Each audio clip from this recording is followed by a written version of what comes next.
Let's make kimchi. Hi there, welcome into TaylorKitchen, where we show very busy people how to make very delicious food in very little time. And today we're making kimchi. This is a Napa cabbage, favorite cabbage for kimchi. And if you just cut the base of it and then tear it apart, you get really nice kind of frilly edges. So you'll have more surface area for all that good kimchi paste that's gonna go in here. But anyway, so I've washed this head of Napa cabbage, and we're gonna make traditional, sort of traditional Korean kimchi out of it. I've never made kimchi, but I eat kimchi like every day. And I thought, you know, I've got to start making my own because my favorite kimchi can be upwards of $6 per little packet. You know, like a 8-ounce packet. That's way too much for kimchi when something so inexpensive like cabbage is what you use. You know, I think I paid less than $3 for this big head of Napa cabbage. So it's very inexpensive to make. You can make a big quantity and it lasts a long time, and I'm starting in a big bowl like this so I have lots of space to mix everything together. But if you've never had kimchi, it's this beautiful, funky, slightly fermented, often spicy, spice levels vary, condiment that they use in Asian cuisine. If you've ever had like a kimchi pancake or just kimchi's perfect over avocado or anything like that. I think I have a kimchi pancake and a kimchi butter salmon recipe on tkfoodie.com. You've got to check it out. But so to this head of Napa cabbage, I'm going to add a tablespoon and a half of salt. Now I know that sounds like a lot of salt, and don't be alarmed, we are going to drain it off, but that's going to help break it down. And then I just want to get in here with my hands and give it a good scrunch. And this will need to set for a couple of hours, and it will really wilt all this cabbage down.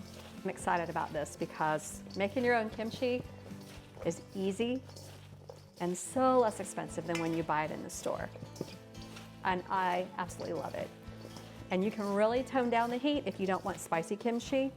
And the probiotics in this, guys, are so gut friendly. They're good for your gut. They're super healthy. They're super beneficial.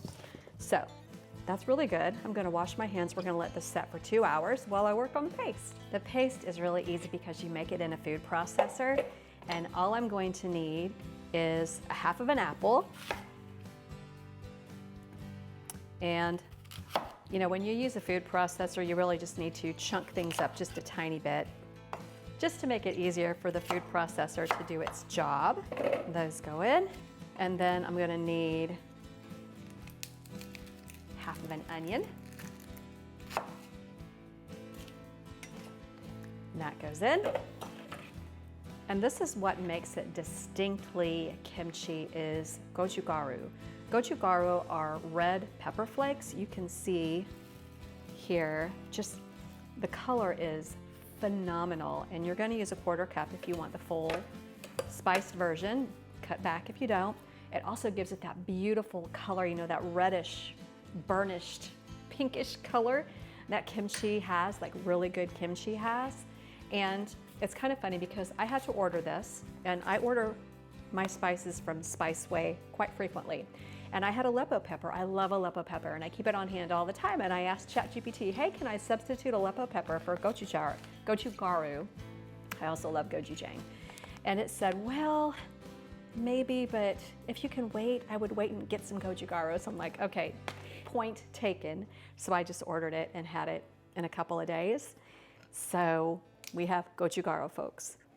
And then I'm going to use 2 tablespoons of coconut aminos. This is going to give it that nice umami, salty vibe with a hint of sweetness because coconut aminos are very slightly sweet. And then I'm going to use a tablespoon of miso.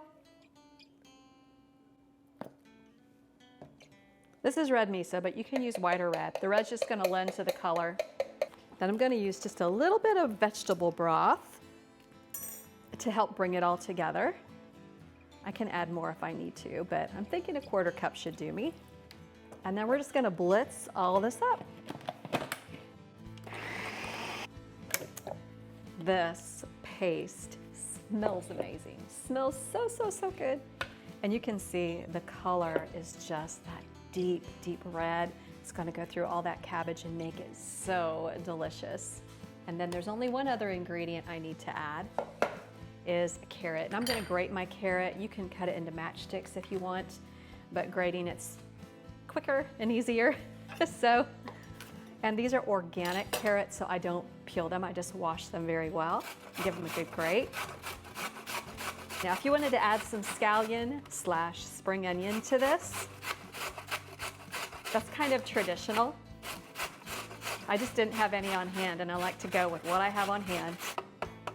There's my mound of carrots. I will see you in a couple hours after my cabbage has had plenty of time to incorporate with all that salt. Then we'll rinse, drain it, pat it just a little bit, mix everything together, and put it in my kimchi jar. Hey there, if you haven't yet, please take a moment to subscribe and turn on notifications to our YouTube channel. Click that bell icon below to make sure you get all the latest from us, and leave a comment. It really helps out our channel. It catches that YouTube algorithm that is so elusive, and we really, really, really appreciate you. Thanks for checking us out. Also, go to tkfoodie.com. Hey there, are you a small, medium, or even a large YouTube channel that wants to grow your channel and your engagement? Well, check out vidIQ. I've been using vidIQ for a couple of years now. They give you fabulous analytics. They give you great thumbnail ideas, titles, tags, descriptions, all of the above, and even optimal launch times to get your video in front of the most viewers. So if you're curious about vidIQ, just check that link below and see what they can do for you. You can see what we have left of the Napa cabbage. It is really reduced. I rinsed it. All that excess salt is gone. And all I need to do is just continue to squeeze it out a little bit. And I'm going to add it. I've got the paste right in here that we made with the grated carrot. And I want to show you because I forgot the garlic in the paste, but no worries. I minced it very, very finely and just added it to the paste. So when I mix everything together, it will be good. And then the cabbage goes in. It almost seems like I was afraid there would be way too much cabbage, and now it almost seems like there's not going to be enough cabbage. Now I just need to mix everything together, and I can get in here with my hands if I want. Whoa, it's going to be so good. I mean, the color, that color is so beautiful. Okay. I'm gonna add just a little bit more cabbage. I have some sliced red cabbage that I had on hand, and I hope it doesn't mess up the color that I'm going for, but I think I can add some more crunch and veg to this, and it's just gonna be spectacular. Clean hands are your best tool.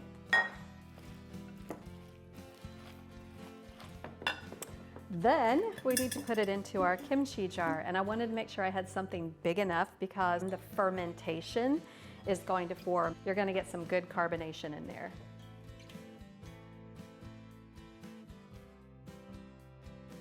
Now you want to make sure you pack it down and clean the rim and then seal it up. And you can eat it like this right away, but the magic happens when you let it set overnight and it ferments, which is when it gets all those great probiotics in it and gets that slightly funky taste that makes kimchi so spectacular.